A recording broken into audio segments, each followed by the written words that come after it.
नमस्कार.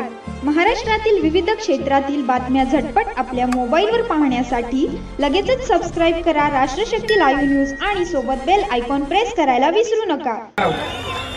छत्रपती शिवाजीराजे महात्मा ज्योतिबा फुले विश्वरत्न डॉक्टर बाबासाहेब आंबेडकर आणि ज्या सभेला आले ते आदरणीय राज्याचे उपमुख्यमंत्री देवेंद्र फडणवीस साहेब, या राज्याचे उपमुख्यमंत्री अजितदादा पवार, आमच्या भगिनी पंकजताई मुंडे, बबनरावजी लोणीकर, सदाभाऊ खोत, रत्नाकर गुट्टे, बाबा जानी दुरानी, मेघनाताई बोर्डीकर, रामप्रसाद बोर्डीकर, मोहन फड, संजय किनीकर, रिपब्लिकन पार्टीचे, PLP पार्टीचे, भाजपचे, राष्ट्रवादीचे, शिवसेनेचे आणि सर्व मित्र पक्षाच्या नेत्यांचा आभार मानून मी आपलं परभणीकरांना एवढं सांगू इच्छितो की महायुतीनं मला उमेदवारी दिली, त्याबद्दल या राज्याचे मुख्यमंत्री एकनाथ शिंदे, या राज्याचे उपमुख्यमंत्री देवेंद्र फडणवीस साहेब आणि या राज्याचे दुसरे उपमुख्यमंत्री अजितदादा,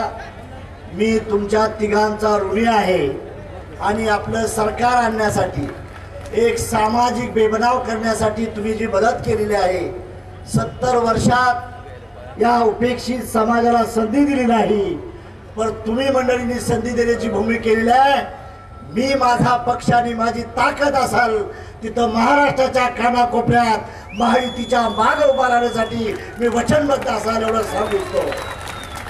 बांधवांनो, या नेत्यांनी ठरवलं, अमित शहा असतील, मोदी साहेब असतील, त्यांचाही धन्यवाद देईन. अजितदादा आजपर्यंत आम्हाला संधी मिळाली नाही. देवेंद्र फडणवीसच्या मंत्रिमंडळात 2 कॅबिनेट मंत्री होते, एक इंजिनियर आणि एक प्राध्यापक होता, आणि दुसरा राज्यसभेला पाठवला तो डॉक्टर होता. पंकजाताई, तू माझी बहीण आहेस, मला हेच सांगायचं आहे, राजकीय भागीदारी देण्याची भूमिका कोणी केली असाल तर ह्या माणसाने केलेलं आहे, म्हणून मी त्यांचं अभिनंदन करतो.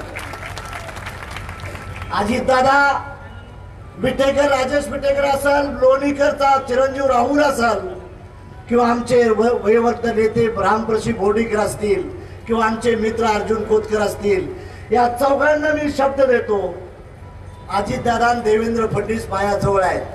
राजेश विटेकर, तुला खाली ठेवणार नाही, मी शब्द देतो.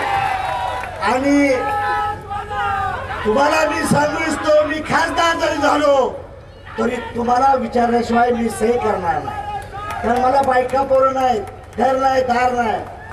रेल्वे स्टेशनवर सुद्धा मी झोपू शकतो. आणि जसा वाराणसीचा विकास आहे, जसा नागपूरचा विकास आहे, जसा बारामतीचा विकास आहे, तसा परभणीचा केल्याशिवाय महादेव जानकर शांत बसणार नाही. अरे, मी बी एका पक्षाचा राष्ट्रीय अध्यक्ष आहे. मोदी साहेब मला ओळखतात, नड्डा साहेब ओळखतात, राष्ट्रीय अध्यक्ष अजित पवार मला ओळखतात, राष्ट्रीय अध्यक्ष एकनाथ पवार मला विचारतात. मी त्यांना स्वतःसाठी मागाय काय येणार नाही, त्यांना सांगेन की माझ्या परभणीसाठी काहीतरी द्या, म्हणून त्यांच्या दारात मी 35-40 वर्ष फिरतोय. इथे एक छोटासा बंगला घेतो आणि महिन्यातून तुमचं काम कलेक्टर, SP साऱ्यांच्या साक्षीनं करण्यासाठी मी प्रयत्न करीन, एवढं अभिवचन देतो. मला इंग्लिश येतं, 17 भाषा येतात दादा, 17 भाषा येतात. खासदारकीच्या ठिकाणी इंग्लिश चांगलं लागतं, हिंदी चांगलं लागतं, आणि मला ते चांगलं येतं.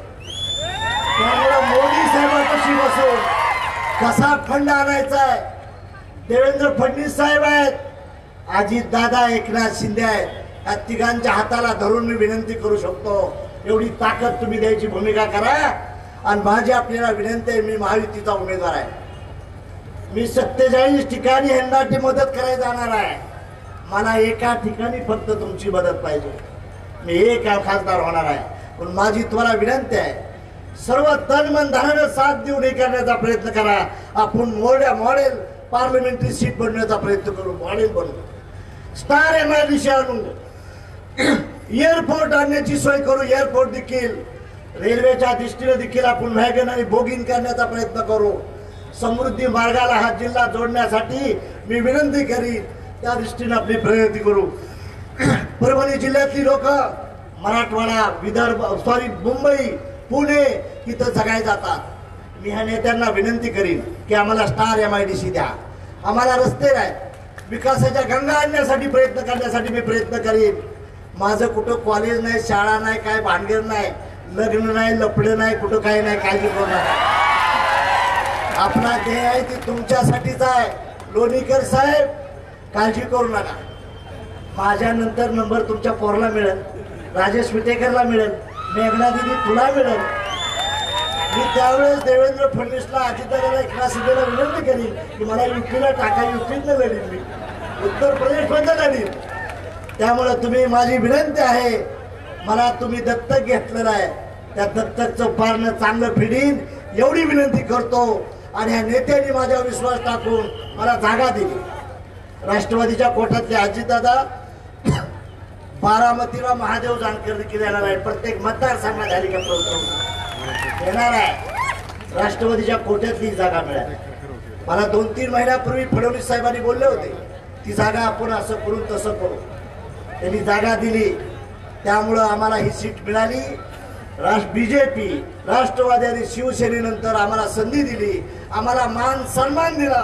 त्याबद्दल मी तुमच्या तिघाचं देखील हृदयातनं अभिनंदन करतो. आणि मला दिल्लीला जाण्याची आपण संधी देताल, आशीर्वाद करताल, अशा अपेक्षा व्यक्त करून मी आपली जागा घेतो. जय हिंद, जय भारत. धन्यवाद.